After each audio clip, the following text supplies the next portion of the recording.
Let's be honest, the bar for a Kevin James comedy isn't high. The goal is simple: just make me laugh. Yet, Playdate, one of the worst films of 2025, fails to meet even that modest expectation. To call it a mess feels like an understatement. It is a cinematic death spiral that even the most tolerant viewers will find difficult to endure.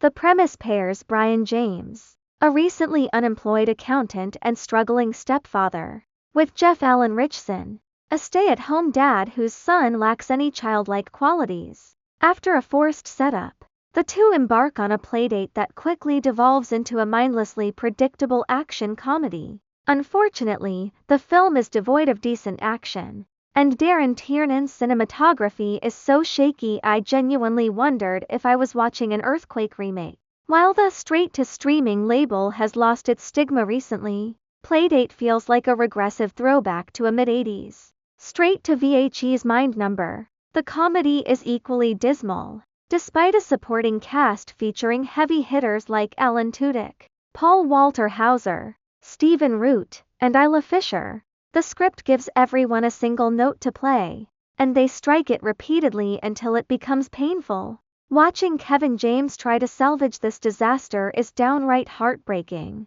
Ordinarily a charming everyman, James radiates an acute awareness that the ship is sinking. Surprisingly, Alan Richson is the film's only redeeming quality, earning the movie its sole star. There is something perversely admirable about Richson leaning into a goofy, vulnerable performance we've never seen from him before. Even as the film careens off a cliff, he stays committed to the bit. The film's true sin, however, is its meaning-spiritedness. Working from Neil Goldman's script, director Luke Greenfield seems intent on testing how much depravity the audience will tolerate. The attempts at a moral tone ring hollow, and because the jokes fall so flat, the edgy humor just feels ugly.